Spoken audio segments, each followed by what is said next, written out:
freuen uns heute, Anton Korinek als Sprecher zu haben. Anton ist Professor auf der University of Virginia am Department of Economics und auch an der Darden School of Business.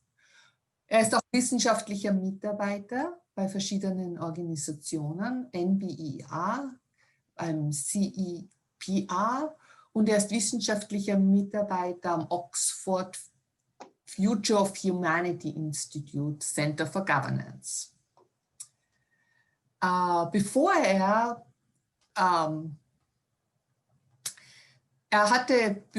zu studieren anfing und sein Doktorat auf der Columbia Universität erhielt, hatte er schon Berufserfahrung im IT- und Finanzsektor. Und bevor er auf der University von Virginia war er auch Assistenzprofessor auf Johns Hopkins University und University of Maryland. Also er bleibt gerne hier in der Gegend. Außerdem war er Gastwissenschaftler an der Harvard University, IWF und an der Bank of International Settlements. Wie ihr vielleicht alle wisst, Anton arbeitet wirklich an aktuellen Themen. Als ich ihn vor einigen Jahren kennengelernt habe und viele der Informatikerforscher, wie ich auch, gerade Interesse an künstlicher Intelligenz bekommen haben, erzählte mir, dass er die Auswirkungen von AI und Automatisierung auf die makroökonomische Dynamik und Ungleichheit erforscht. Das hat mich sehr beeindruckt. Seine Forschung umfasst Makroökonomie, internationale Finanzen und Ungleichheiten. Neben künstlicher Intelligenz und Gesundheitspolitik studiert er Kapitalkontrollen und Regulierungen, um das Risiko von Finanzkrisen zu verringern. Er untersucht die Auswirkung politischer Maßnahmen und ihre Auswirkung auf Einkommensungleichheit. Und für diese Arbeiten hat er Stipendien und Preise gewonnen, unter anderem vom Institute for New Economic Thinking. So now the floor is to Anton. Vielen Dank für die Einladung und für die Einführung auch. Ich muss sagen, wie ich heute den Zoom-Link von UMD geklickt habe, hat mich jetzt fast ein bisschen sentimental gemacht, weil ich da, wie du erwähnt hast, einige Jahre als Assistenzprofessor gearbeitet habe. Aber es ist sehr nett, wieder zurück im Washington DC Chapter zu sein. Wie ich nach Charlottesville gezogen bin, haben mich diese, wie soll ich sagen, regelmäßigen Kontakte mit euch leider verloren, weil es nicht mehr so leicht ist, von Charlottesville zu einem wirklichen Chapter-Treffen zu kommen. Aber es freut mich, dass wir jetzt virtuell wieder zusammen sein können. Übrigens, mein Hintergrund ist Kaiserbrunn in Reichenau an der Rax. Das war von meinem letzten Bergausflug hinunter fotografiert, bevor ich in die USA gezogen bin. Und ja, mein Talk heute ist zum Thema COVID-19 Infection Externalities. Und ich werde ein bisschen genauer erklären, was das genau heißt. Das sind so dieses ökonomische Fachwort Externalities ist da drinnen. Und was wir machen, wir untersuchen mehr oder weniger, wie man die gesundheitlichen und die wirtschaftlichen Überlegungen im Zusammenhang mit Covid am besten abwägen sollte.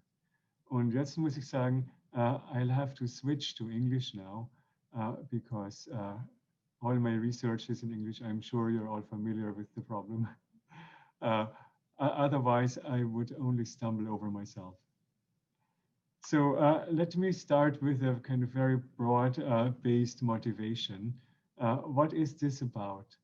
There is a whole bunch of crucial public policy questions that governments all around the world, whether on this side of the Atlantic or the other side, have been facing in the context of this pandemic that we are still in right now.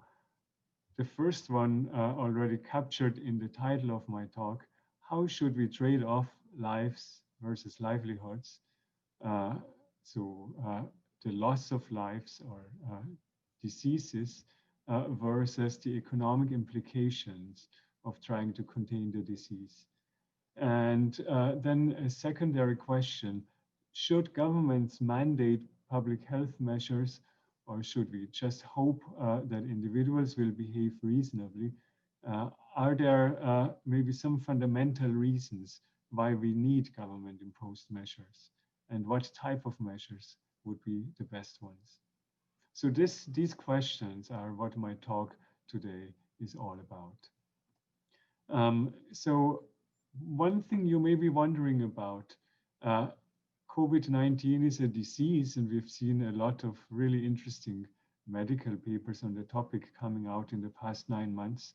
What does an economist think he has to say about that? Or what can economics in general add to the study of epidemiology? And what I want to suggest, and I hope that throughout my talk today, I can convince you of the usefulness of that. So there are kind of 3 factors that economists have a comparative advantage on, as we economists would usually say.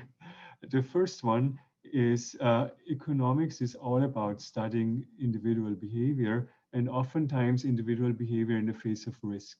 So we have lots of tools that we have developed over decades to model individual behavior in the face of risk.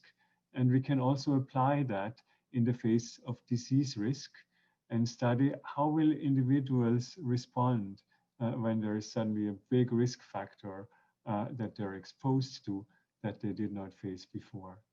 The second point, how does the progression of the epidemic depend on those individual behaviors? So once we model the individual behaviors, we can also say what that will imply for the course of the pandemic as a whole. And then maybe a slightly more technical point, but maybe some of you will appreciate that. And I promised Cornelia I will spend only 1 slide in total showing equations. The rest will all be equationless. But economics has a very well-developed toolkit based on optimal control theory, studying the behavior of individuals. And that toolkit from optimal control theory allows us to explicitly weigh benefits of costs in general, and in this particular context, to weigh the benefits of costs and public health measures, and therefore to inform policy responses. I should also say, feel free to interrupt me at any time if you have any questions or remarks, because especially when we are on Zoom, I don't want this to be just a long monologue. It's actually very nice to be interrupted. Okay, so let me maybe kind of emphasize what the key contributions in this work that I'm presenting to you today are.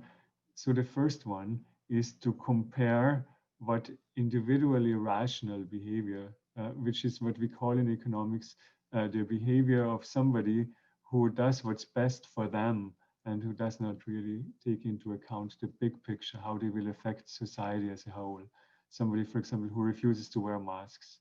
So what does individually rational behavior imply, and how does it differ from what would be socially optimal, what would be best for society as a whole? And what we find there is that, of course, rational individuals, and we can all debate to what extent we're rational, but I would say everybody has at least a trace of that in themselves. Rational individuals do behave to the risk of becoming infected, and they will adjust their behavior to that. But the big problem is there is what economists call an externality. There is a way through which individual behavior will affect the rest of society that is not always taken into account by self-oriented individuals. And that externality is something that economists have studied in a whole range of contexts. So for example, pollution or climate control would be another example where if I pollute the world, my contribution to that pollution is so small that I can say, well, from a purely self-oriented perspective, I don't really care about that. But from a global society-wide perspective, if everybody acts that way, we know that we will end up in a really polluted world, in a world with lots of greenhouse gases, in a world where global warming makes the planet almost uninhabitable. So there is this well-developed literature in economics that studies these types of externalities when individual behavior and socially optimal behavior differ from each other. And I find that that type of situation where we have an externality is also present when we have diseases. So, and as soon as we have identified these externalities, we can also put numbers on them. And I will do that throughout the rest of the talk. The second contribution is to evaluate the public health strategies that we can follow.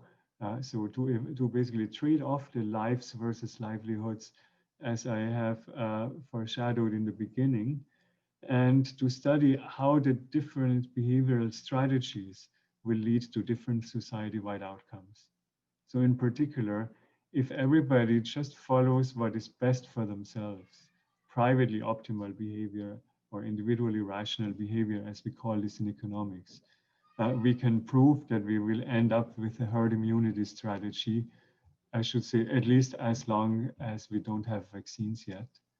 On the other hand, if we impose what would be the optimal public health measures that induce individuals to behave in the best interest of society and to internalize these externalities, then we will end up with a containment strategy that basically tries to suppress the disease and tries to stay away from herd immunity. And this broad finding is extremely robust to a whole range of parameters and situations. Now, let me show you a quick chart. Georg, did you want to? Yeah, I had a quick question. Go to the previous one for a second, if you can. So did you say that's a given that individual rational behavior always leads to the direction of herd immunity? Is this already an outcome that you know, or is this just given? This is an outcome. So this kind of foreshadows, this summarizes one of our main results. Okay. Yeah. So it's not a given in any way. But so basically our overall rational behavior is already on a trajectory to only herd immunity. Okay. Yeah, that's right. If we don't consider our effects on others, essentially. So our rationality is not really high. In other words. Yeah, it's our collective rationality. Yeah, that's what I meant. Yeah. It's not very high. Yeah. Okay. Yeah. Sorry. Go ahead. It's good that you bring this up. So in some ways, when I say this individually rational behavior leads to herd immunity or to the pursuit of herd immunity, the assumption is that you are really self-centered. So I would say in practice, a lot of us do behave somewhere in between the two extremes. We are not just entirely self-centered, but we also don't always do what's absolutely best for society. So in practice, we will probably do a mix of these two behavioral strategies. Some of us more, some of us less, of course. And the interesting finding is for a wide range of parameters, you will still get into this kind of herd immunity equilibrium. But I will get to that when I show you the graphs of our model simulations. Okay? Okay, thanks. So now let me show you where we are right now. These are active cases of COVID in the US and in Austria. What you can see here at the very beginning is something we know very well. Austria was, of course, first, if we look at the two countries, and had an earlier outbreak. And then starting basically at the beginning of April, really got it under control quite well. And then it was under control throughout much of the summer. And in August, cases started to creep up again.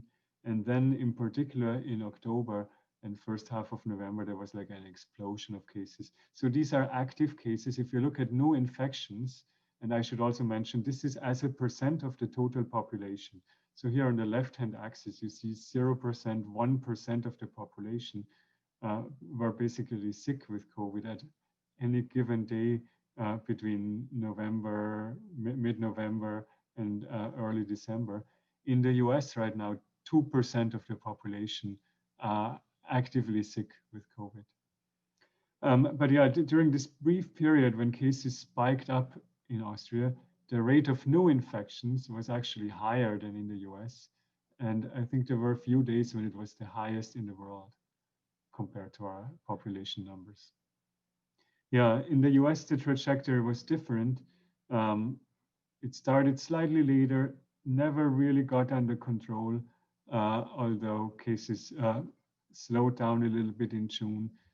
Then in July, a bunch of southern states really had a big outbreak.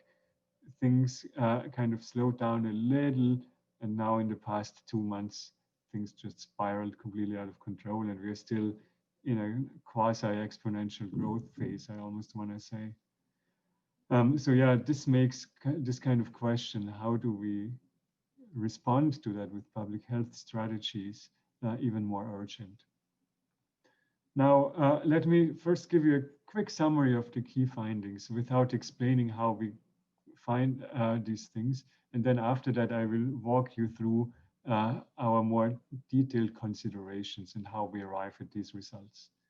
First thing is that what I called these infection externalities, the difference between what is optimal for individuals and what is optimal for society, are really large. So from a personal point of view, contracting COVID carries a risk, carries a cost of about $3,000. And I should tell you, I will tell you later on how exactly this is calibrated.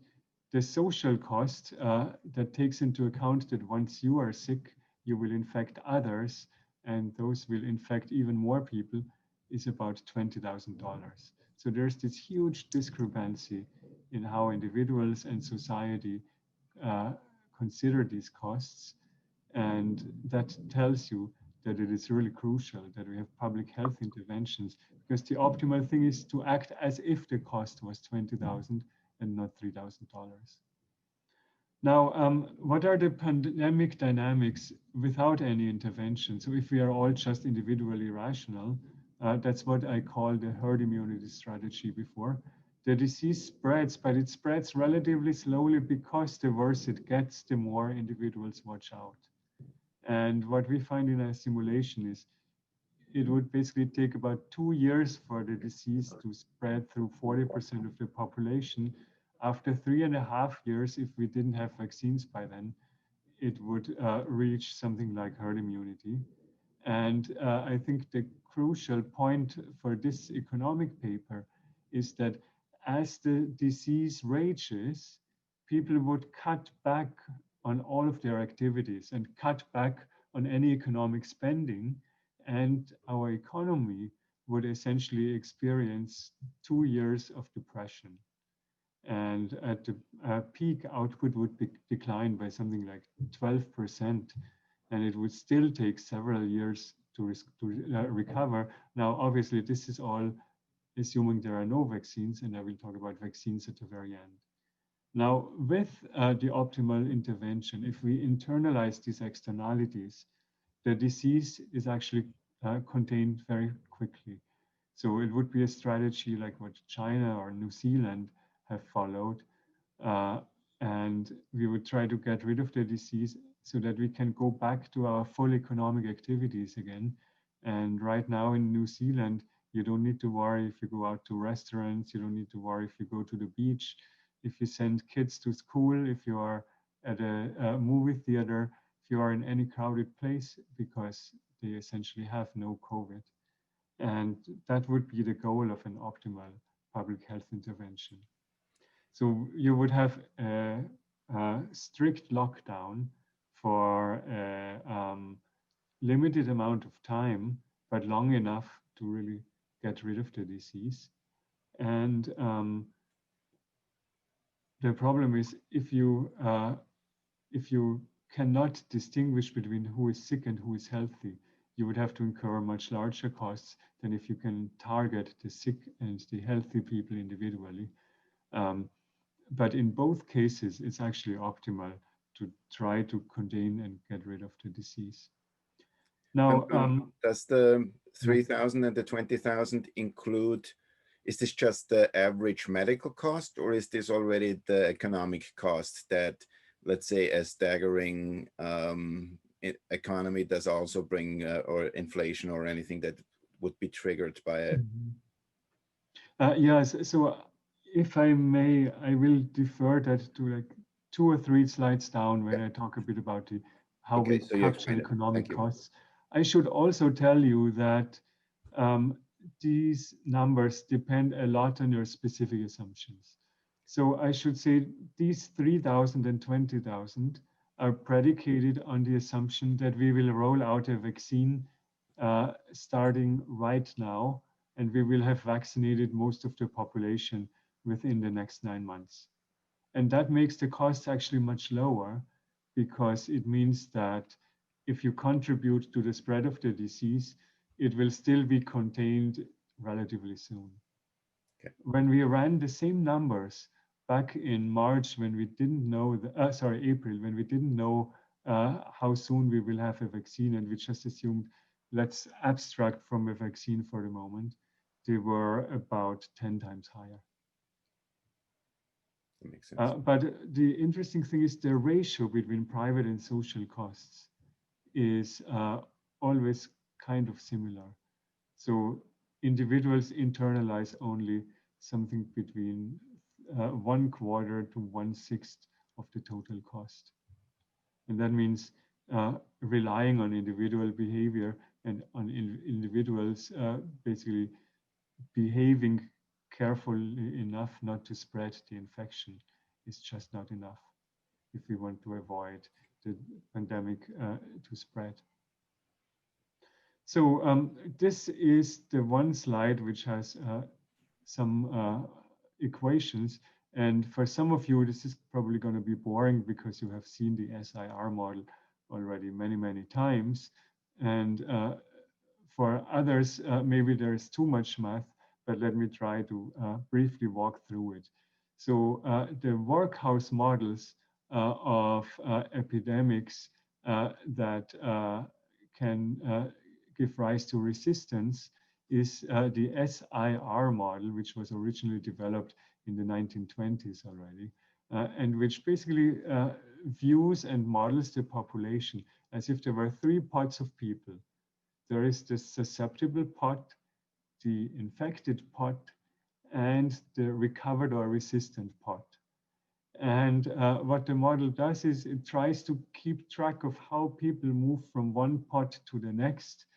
And it does that taking into account some of the essential parameters of the disease, like how infectious is this thing and how long does it take to recover from disease. And let me maybe just quickly walk through each of the 3 equations. If you are susceptible, and I should say the dot above the equation means how does the pool of susceptible agents change over time?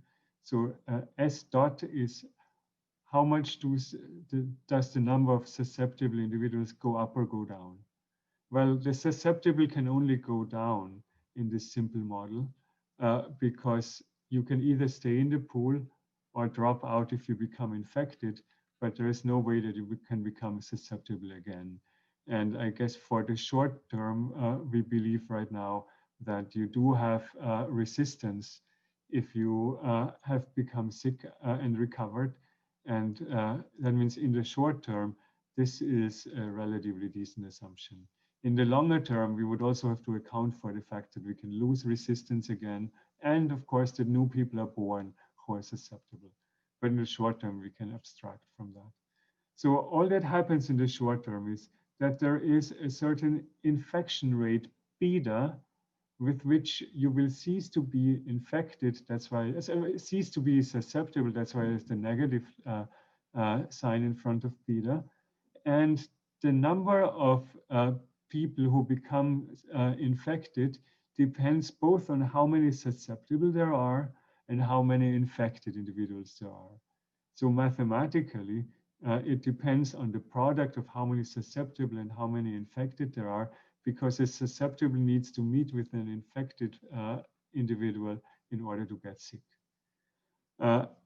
If you become sick, then you enter the pool of infected, and that's why beta times S times I enters positively in this I dot equation that keeps track of how many infected people we have. And moreover, if you are infected, the model assumes, and this is kind of a simplification of the actual recovery process, but it assumes that there is a probability gamma every given period that you will recover, and that you move from the susceptible pool into the third pool of recovered and resistant agents. And that means the third pool of recovered and resistant agents grows at this rate gamma times I, times the number of infected on whom we apply this recovery probability. And in some ways, that's really the full description of the SIR model. So let me show you just two quick simulations of how these models behave. Most of you have probably already seen this. When you start out with a really small number of infected people in the beginning, the red curve kind of captures how many are infected at a given time, taking as given the rate of transmission and the rate of recovery. And it first looks like it grows exponentially, but then as the susceptible, which is the blue line, are starting to decline because more and more people have already had the disease, then the number of new infections declines, and some of the infected recover and enter this pool of recovered, which is kind of depicted by the black line. And that means the epidemic starts to abate, the number of infected starts to go down, and eventually we will reach herd immunity. And that means the recovered will surpass a particular threshold, which is the threshold of herd immunity, and the infected will converge to zero. Depending on how infectious the disease is, there may even be some people left who are still susceptible, but who will never get it because we already have herd immunity and the disease has died out before they have contracted it. Now, this is taking as given the epidemiological parameters. But if we do, for example, something like a little bit of social distancing so that the rate of transmission declines, and I have just put that into the model and exogenously now, then we can slow down the initial ascent of the infections. That means we will have a slower rate of disease progression, and ultimately we will also reach herd immunity in this particular case, but we will also end up with a smaller number of people who have to go through it by the time that we reach herd immunity. So far, this is just the basic epidemiological SIR model. Now, this is the second half of the slide, because I said I'll show you only one slide with math, where I add the economic activity into the model. And this is kind of crucial for the marriage of economics and epidemiology that I'm conducting here. So how do we combine economic considerations into the epidemiological model? Well, the key assumption here is that whether you become infected depends on your individual choices on the level of activity that you engage in. And we captured this kind of as a generic level of activity that captures both economic and non-economic activity.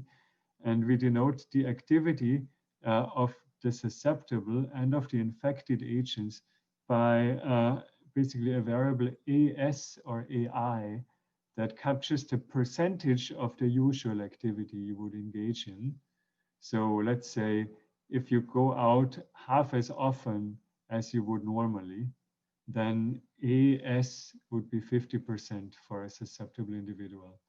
If you are sick and you would usually just go to the doctor and then come home again, but instead you do a telemedicine, or instead the doctor wears a full body gown and the rate of transmission of disease is lowered, then the AI would be less than 100%, less than what an infected would usually do.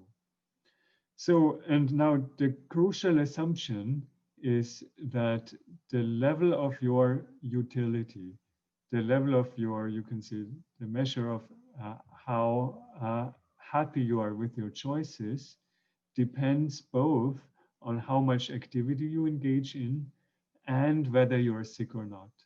And that creates the trade-off for individuals. When you cut back on activity, that is costly for you. But of course, if you fall sick, that's also costly for you.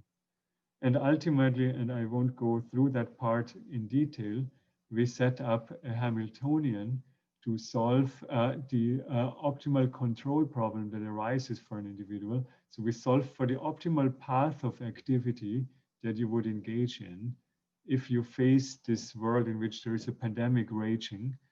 And we do the same thing not only for individuals, but also for policymakers who want to basically achieve the same objective, the same trade-off between economic choices and the risk of disease as the individual, but who internalize these externalities, who internalize that your behavior affects not only you, but it also affects others. So that's the core of the model here, essentially. Now, let me talk a little bit about the calibration, about how we put numbers on things. So you can see that we have a table in which we take into account a whole bunch of different factors. First of all, you can see, if you look at the leftmost column, that we break things out by age group, because one of the key characteristics of COVID is that it affects people of different age very differently. Then we also break things out by gender, and we look at what is the life expectancy of people in the different age groups. As an implication of the life expectancy, we calculate what is the value of a statistical life of individuals in the different age cohorts and of different genders. And I should say this is quite similar, but a little bit different in the details from what medical professionals calculate as QALYs or DALYs. So it is basically a measure that allows you to put an economic value on statistical lives. And the way that we measure that in economics is we look at individual choices that expose you to a particular risk of death. So for example, if you can choose between a job that you work in a mine where you face a certain risk of death and a job that requires similar skill levels but doesn't expose you to any risk, what is the wage premium that you need to earn? From that, economists find that a median worker in the US values their life to the extent of about $10 million. And if you are younger, you have more life ahead of you, it's going to be a higher value. If you're older, you value it less. And the numbers, and this is now expressed in terms of thousands US dollars, are given here in the middle column. We multiply those with the case fatality rates of individuals of different age groups. And then we just take the weighted average by how many individuals are in all of these different buckets. And I should tell you now, this weighted average comes out to be $50,000. This is a number that we have calculated back in May, when some of the therapies that we have now didn't exist yet. So when we compare the same thing with what we have today, the the average is about 30,000, but I don't have a neat table yet. So that's why I'm not presenting that yet. So now let me talk a bit about the infection externalities. So one of the results that we can prove mathematically is that in particular, the behavior of the infected will be very different depending on whether you act just in your own interest. And I guess we've all read the news stories of people who knew who had COVID and went to party, or if you act in society's interests. So this can be shown mathematically. And then secondly, a policymaker or a social planner, as we call that in economics, will perceive a significantly higher cost of infection. And in some ways, the graph that I'm showing you here captures the key difference between the two strategies. On the left-hand side in the graph, you can see that if people act just according to their individually rational considerations, we call it the decentralized equilibrium in economics, you will follow the blue line, which ultimately leads to herd immunity. If we follow what's socially optimal, we would follow the thick black line that's at the bottom, and the disease is eradicated very quickly. As a result of that, the resistant population here, the dotted lines, goes up and converges towards herd immunity under individually optimal behavior, but stays close to zero under the optimal strategy, because if we contain the disease, nobody needs to get sick and everybody remains susceptible. And you can also see the level of economic activity really declines if we allow the herd immunity strategy to play out, because as infection rates in the population get higher and higher and higher, individuals behave in a more and more risk-averse manner, and they just don't go out anymore. And individuals themselves impose significant costs on the economy. So the way that we view public health strategies like lockdowns is that they move the economic costs forward by a couple of weeks. But if we don't engage in them, individuals by themselves, when the disease gets really crazy out there, will still kill the economy. And it's in that sense that there really isn't much of a trade-off between lives and livelihoods, unless you can't wait for a couple of weeks for the pandemic to play out. There is no trade-off. The optimal thing is always to contain the disease.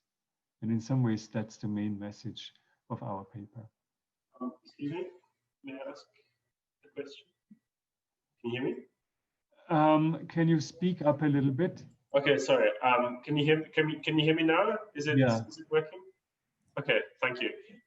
So you're saying that sort of in this ideal model. So I'm not an economist, so maybe it'd be interesting to know how you deal with these questions.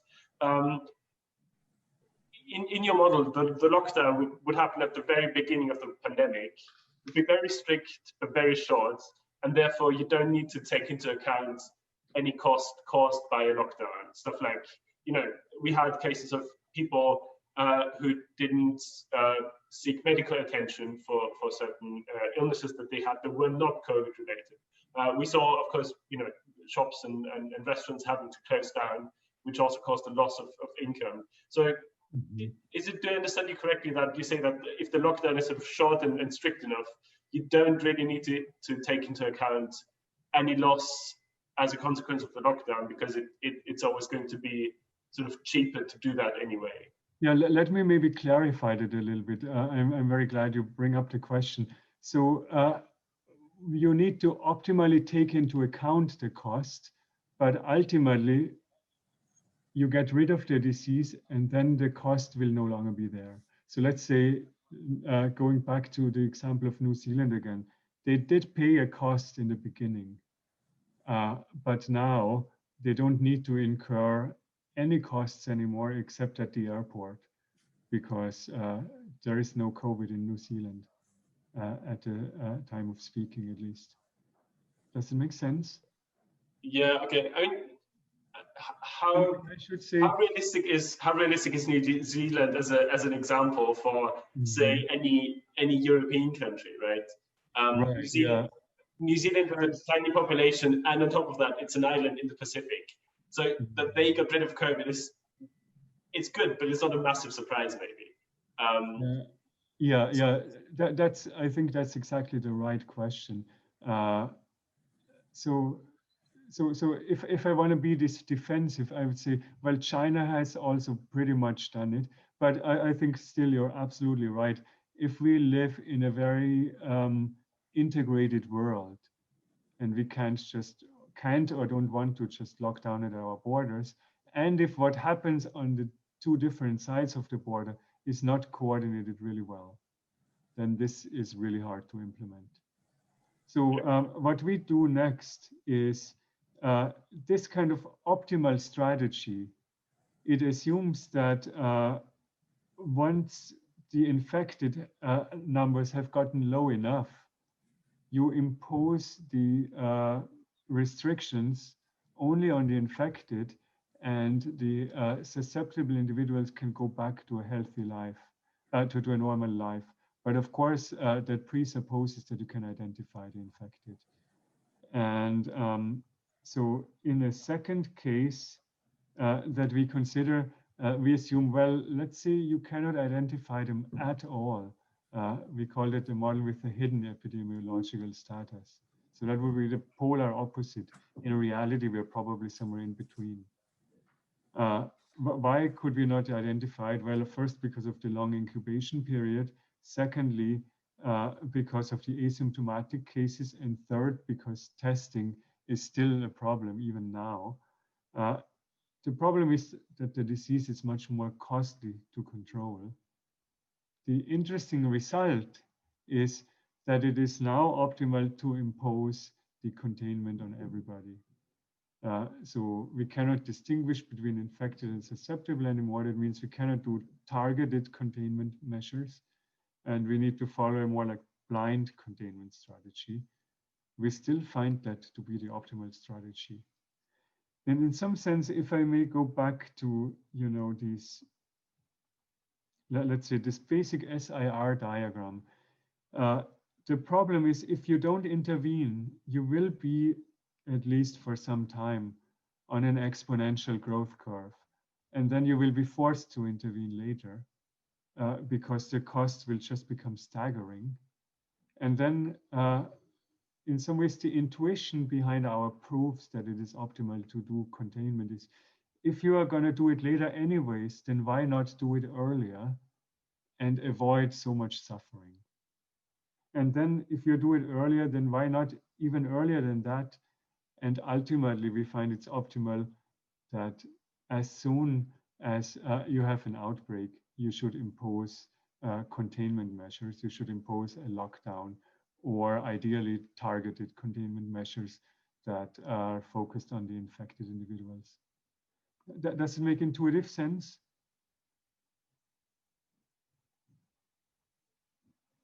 Yes. Okay, great. Now, so this captures just that the cost will be much higher. I think I should kind of wrap up, Cornelia, is that right? So let me maybe talk about the last part briefly, which is, I guess, the most relevant now for public policy right now. So how should we think about the private versus the social cost of vaccination?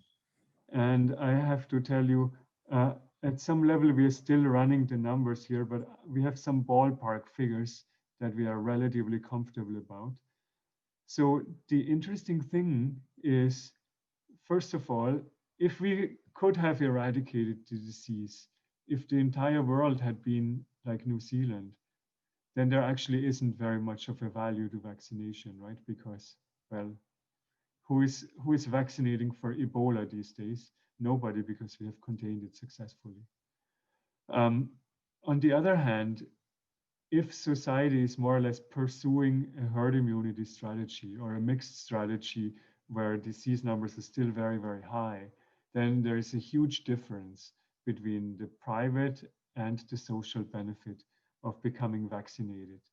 And right now, the numbers that we are finding are that for an individual to become vaccinated, given that everybody else is going to be vaccinated over the next 9 months, carries a benefit of about $300. For society, the benefit of that individual becoming vaccinated is about 10 times higher.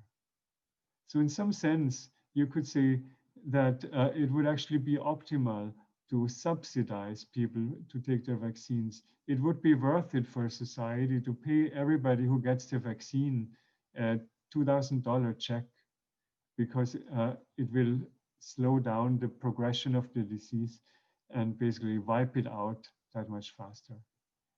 And yeah, those are the results where we are currently working on, and where honestly I hope to have the next draft that focuses really on vaccinations within the next couple of days.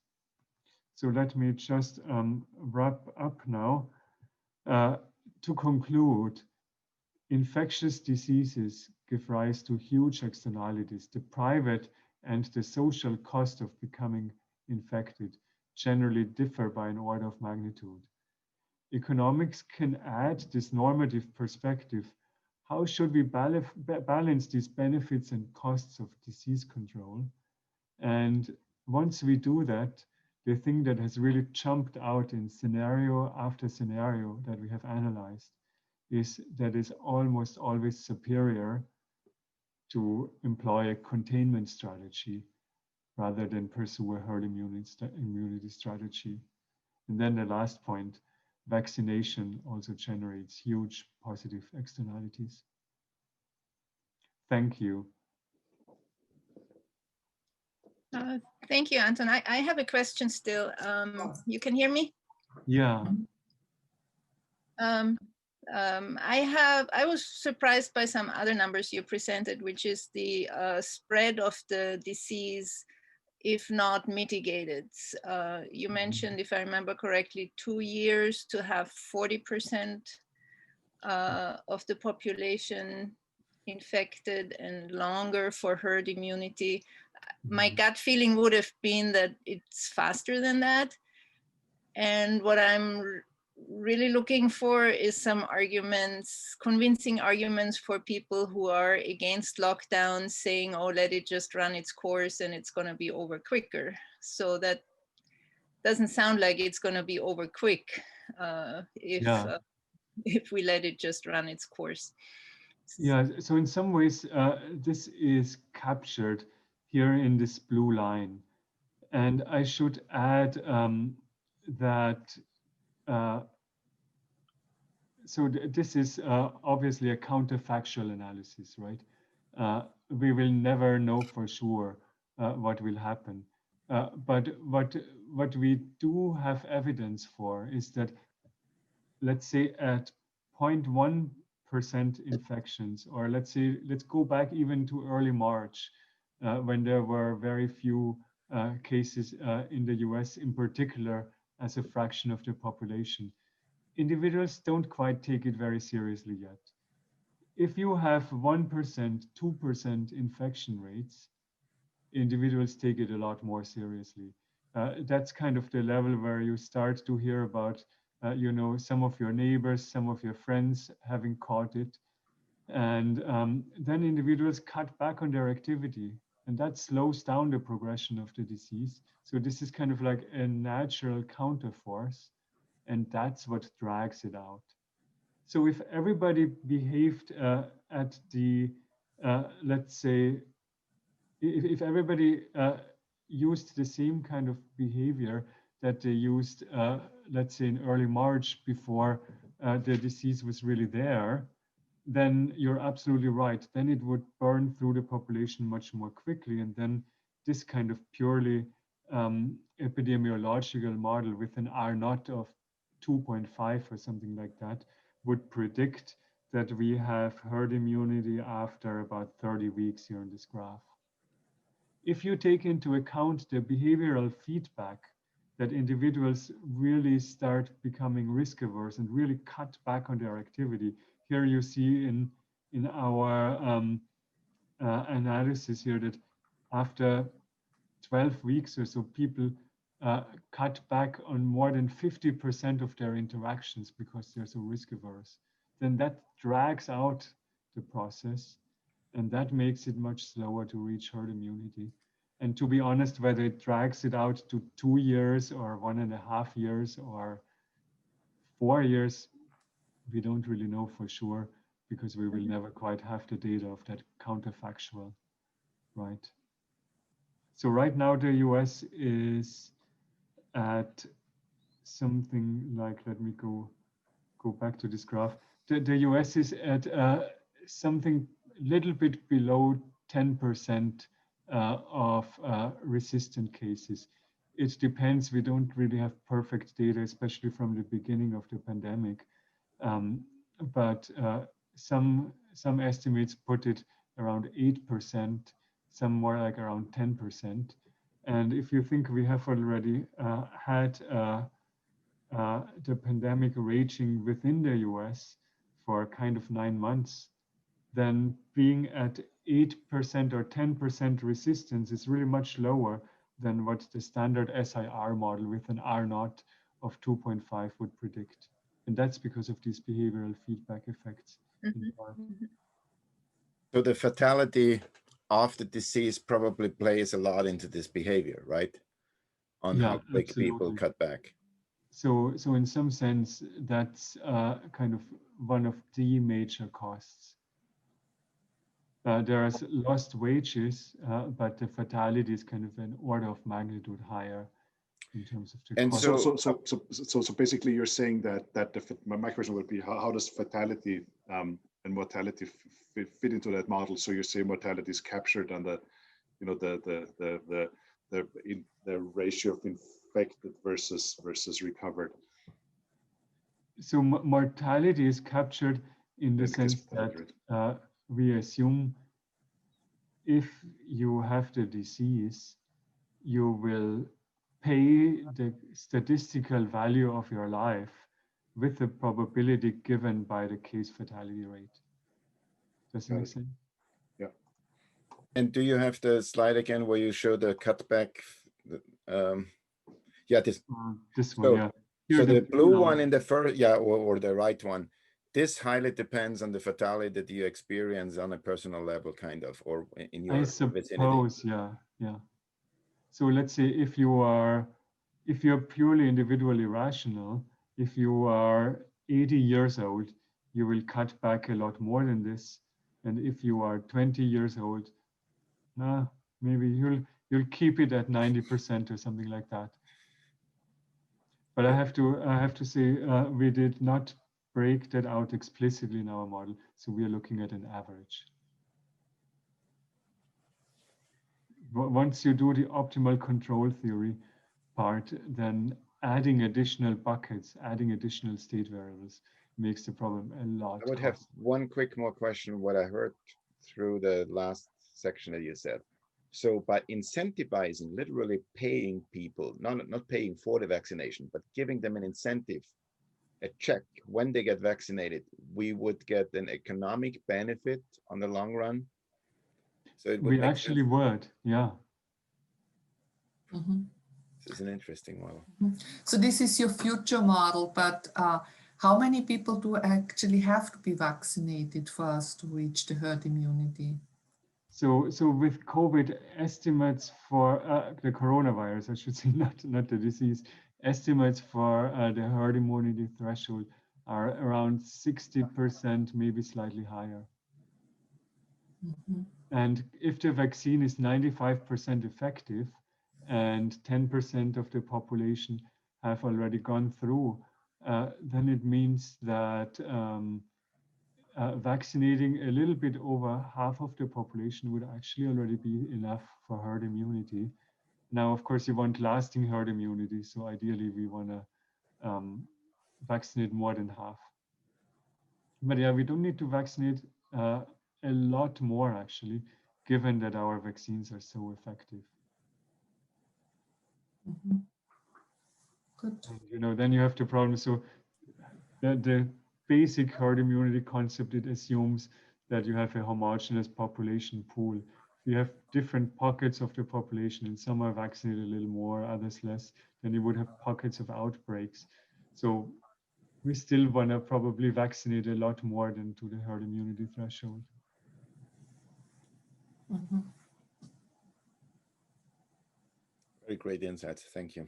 Now, one more interesting story. My sister is working at the Ministry of Health in Austria, and she's actually the person responsible for devising the vaccination strategy.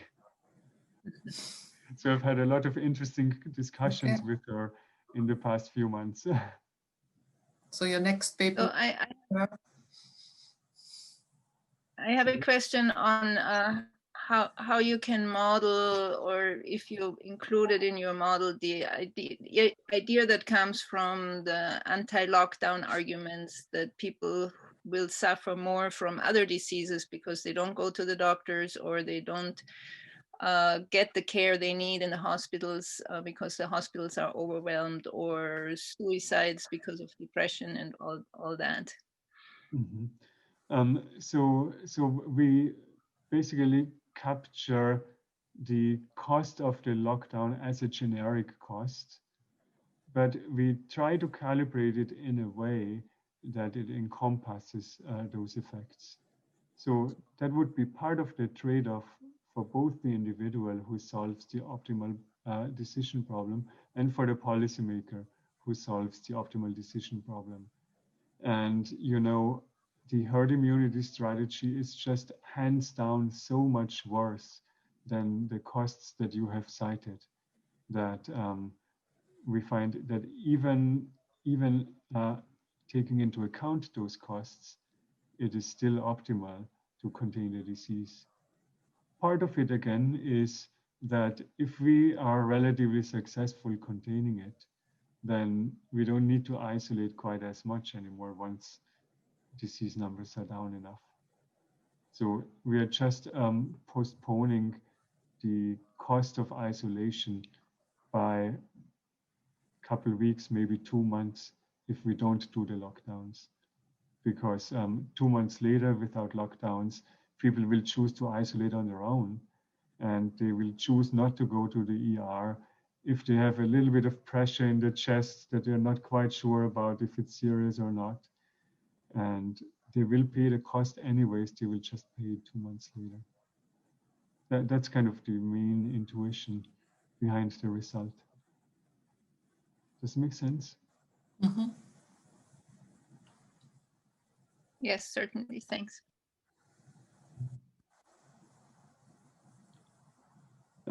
Any other comments or questions, or other things we should look at, other things we that matter that may not be incorporated? No, the only comment I would be curious as a, let's say, as a policymaker would be, so once I'm following your advice, kind of, let's incentivize that we get to a herd immunity and 40% of vaccinations out there. Does the equation change after that? And would it make sense to give early takers an incentive? Yeah, so I guess one of the big questions is, do we have a shortage of demand for vaccines or a shortage of supply for vaccines? Yeah, that's different. Given the situation we are in right now, it very much feels like the shortage is in the supply of vaccines. And I assume right now there's probably people who are willing to pay thousands of dollars. And in that sense, given that we are in a rationed equilibrium, we don't actually need to pay anybody subsidies, even though the person who does take the shots will contribute a lot to society. No, my question, because I get that, and it's probably not viable politically anyway in the short run to do that. But I'm personally worried, and I just see it in the student population, that we will not have takers. And so once the vulnerable group, let's say, gets the vaccination, I see a tendency specifically in the US society to, oh no, I don't think, so we will not get to herd immunity easily actually with vaccination. That's my fear. Yeah, I agree that that's a big factor. So I can tell you from my own experience, I think what I hear, for example, at my university is that there are very serious talks about making it mandatory as soon as it's available for exactly that reason. And, you know, making something mandatory or paying people to do it from a economic perspective is very similar. That's the same discussion we have at our university currently. Yeah. Really, to make it mandatory, and at what time we could do it, because evidence shows in our demographics that they will not do it otherwise, not to a 60% level that we would need. Interesting, yeah. Yeah, so there's a very, very strong case for these mandatory measures, given the size of these externalities. And it goes exactly against the rationality that we talked before, yeah, that you introduced. Yeah. And it's, we can talk about this another time too, and we actually live close enough that we at some point should run into each other. Oh, is that right? Yeah, I'm 2 hours down the road in Blacksburg in Virginia Tech. I see. Okay. So usually our universities battle, and you usually lose, just to say here. Yeah. Cornelia, thank you for organizing. Yeah. Thank you very much, Anton, for this fascinating talk. Thank you for all of your comments. And also thank you so much, Cornelia, for organizing it.